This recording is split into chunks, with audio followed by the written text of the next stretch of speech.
So the final bell is ringing. Final verdict for Diablo 4 is here.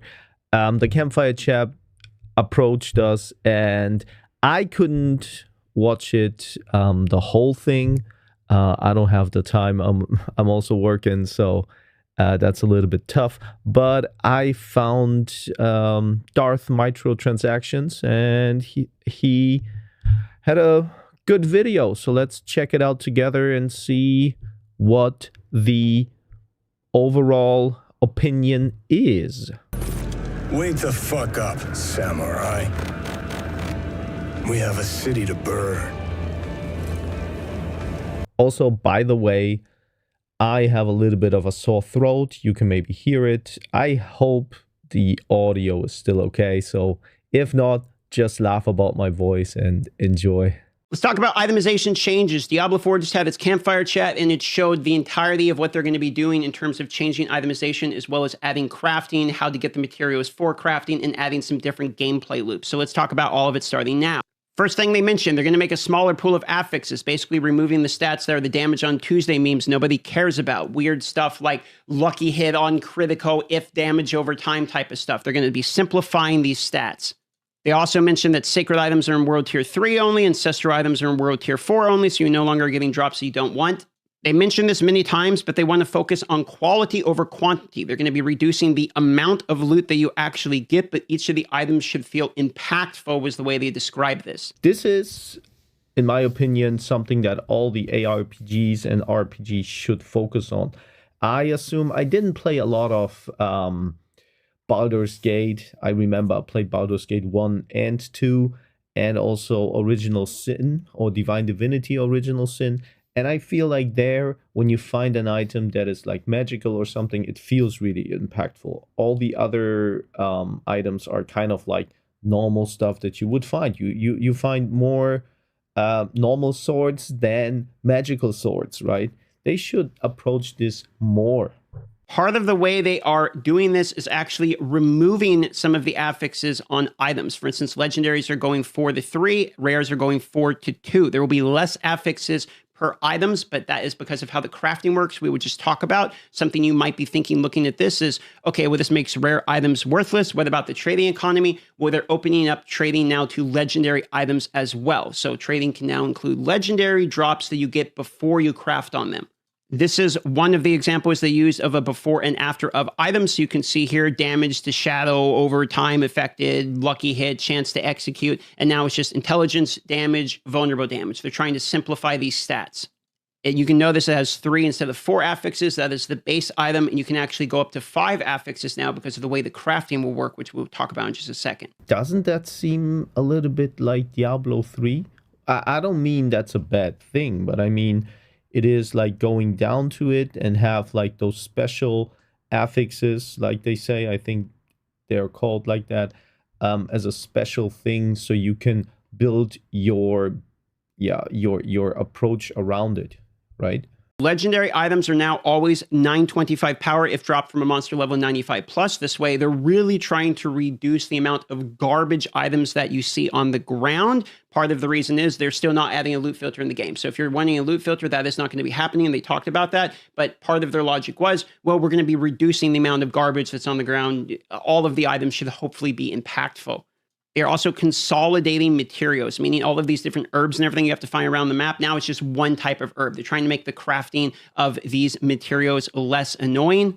They're also capping the reroll cost on enchanting items, so it no longer goes infinitely to the point of basically you can brick items. And they're, like I said, they're consolidating the materials, and the Forgotten Souls are now dropping from Whispers and rarely dropping from globally from elites as well. So they're just trying to make it a little bit easier to get all these random materials you need.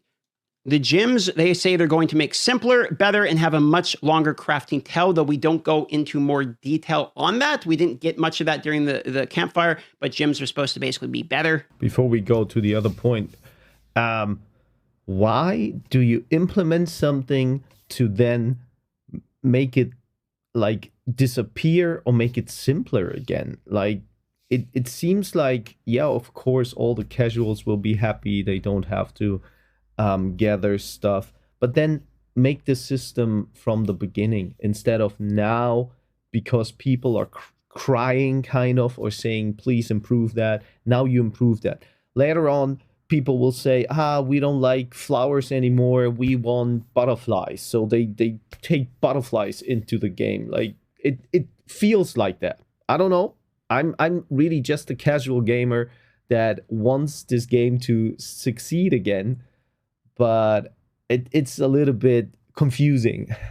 One of the best received changes so far was the fact that the Codex of Power now not only has keyword search and filter, but also allows you to imprint your best version of legendaries into them. So if you get something that's a max row, you can put that into the Codex of Power and store that there, and then reuse it as many times as you would like. And also your affixes of the legendary will increase with world tier. So your world tier 3 will be stronger than world tier 2 affixes, 4 will be stronger than 3. So you'll be upgrading your Codex of Power and storing them there. That is supposed to do two things, one of which is supposed to be less annoying and make it where you don't have to sit there and make a mistake about like, saving your affix for a better item later, but it also will help with item storage because you're not going to have to store all of these affixes anymore. This is very cool. I have to say I like that because it was always annoying to think about, do I have this affix already? Then I have to check my chest. Do I try this good one already on my item, or do I wait? And it seems like, I don't know why, but it seems like it is like 16 from 16 on, or 2 from 2 of 16. I don't know if you can level them up or something, because this number is a little bit not confusing, interesting. I don't know. Maybe you can carry them and put them all together and then have the max roll anyways. That would be also, make it easier and more casual, but probably good in a way, because the farming in Diablo doesn't feel good as a casual, in my opinion, my casual gaming.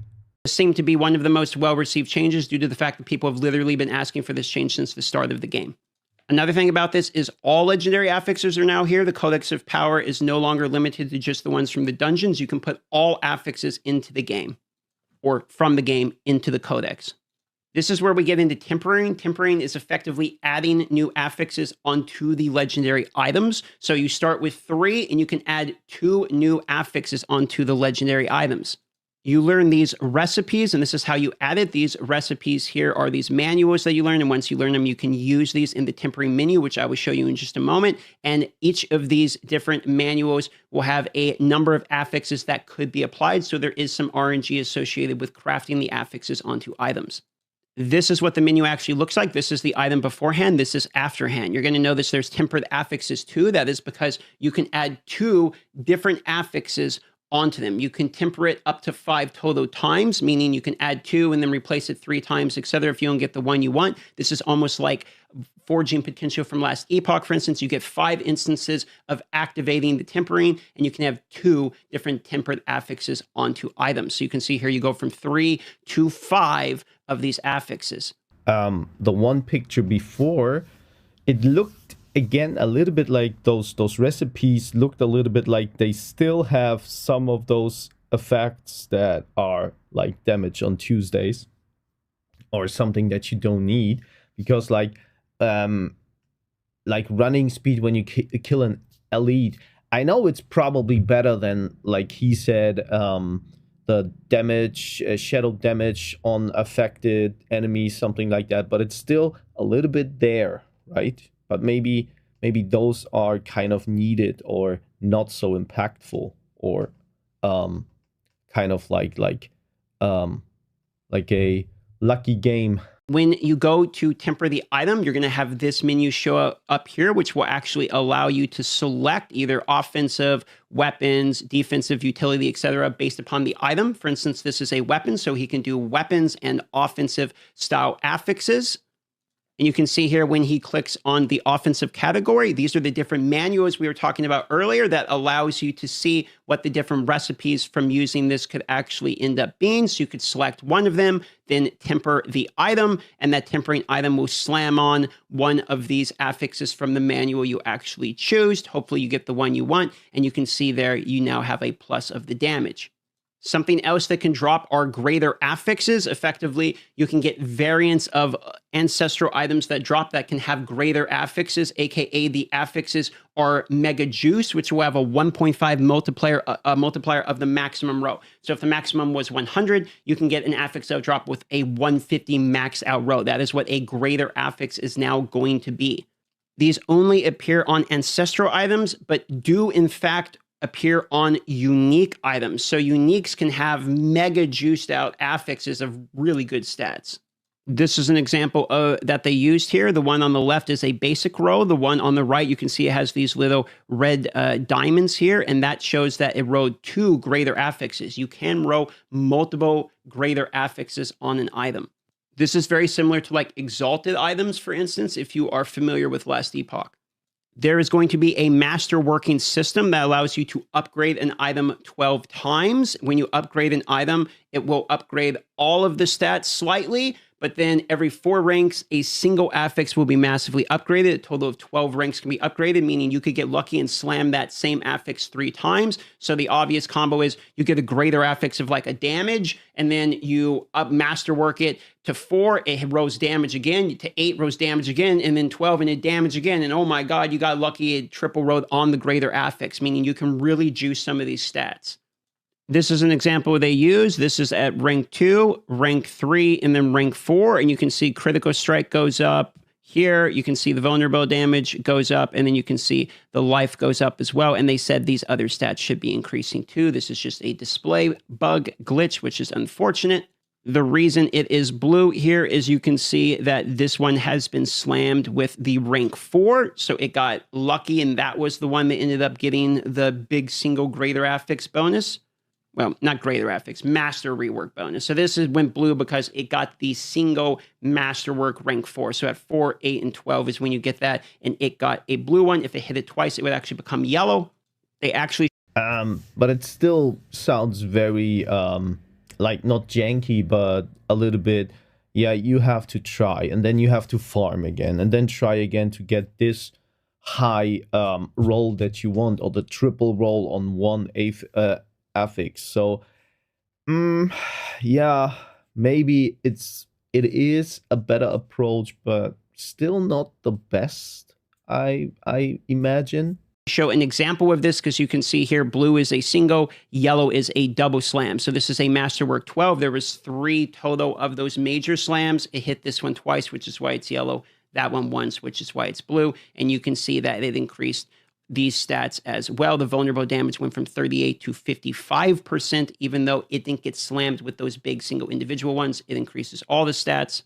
And obviously you can see they had tempered this one as well. So the idea is you're going to want to temper, get the stats you want, then do the master rework on it as well. And hopefully you're doing this on an item that the original base had greater affixes also.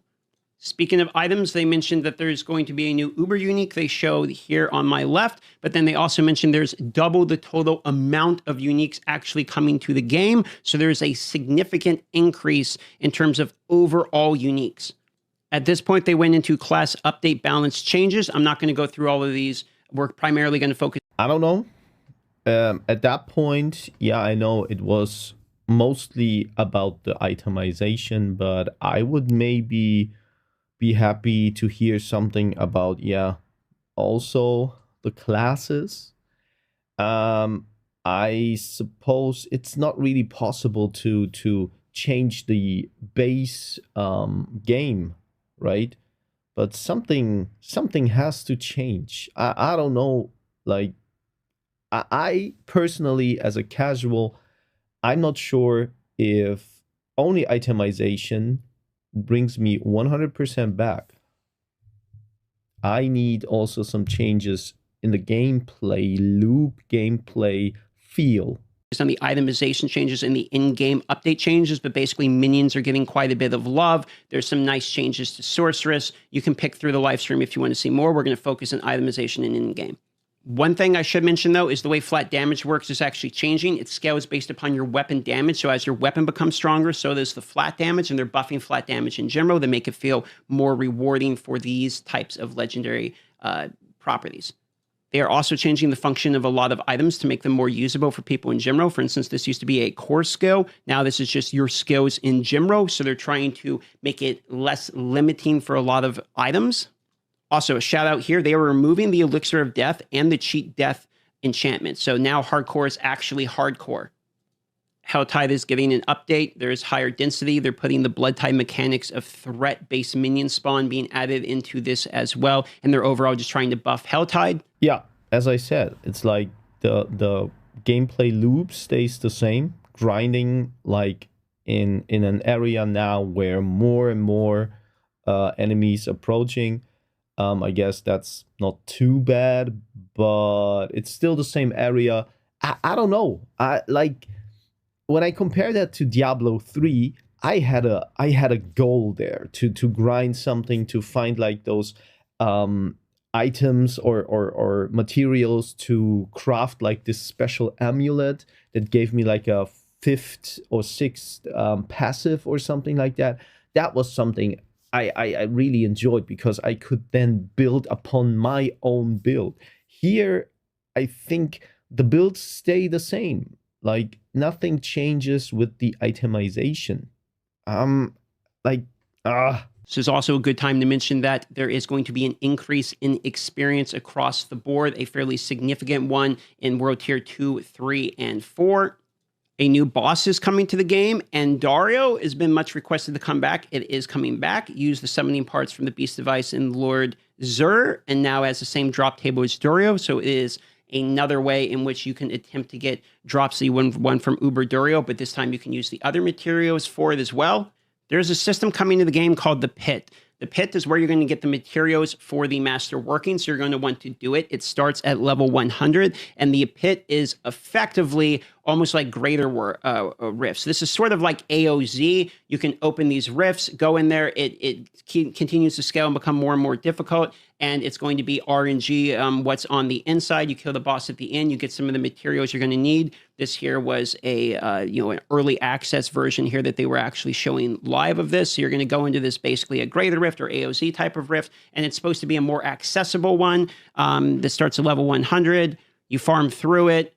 Very similar to what we've seen before with AOZ, and it's very similar to Greater Rift style, basically, is what it boils down to. But this is where you're going to be getting the materials that you need. The other thing about this is going to drop the stones, and the stones are going to be used for a new Uber version of bosses. So now there's actually a level 200 variant of bosses that will drop you more rewards that are like Durio, Lord Zir, all of the ladder bosses is what they call them. All of those style of bosses that you have to summon actually have like a mega variant of these bosses now that will give you better rewards as well in terms of quantity. So that is something to keep in mind. If you want to have an additional challenge, there will be a higher tier one. And my understanding of these bosses is they also drop a resplendent spark, which you need for Uber crafting as well. So if you kill each one of these, you can eventually get yourself, and you can straight up craft an Uber unique. So that is a pretty cool way of doing that too.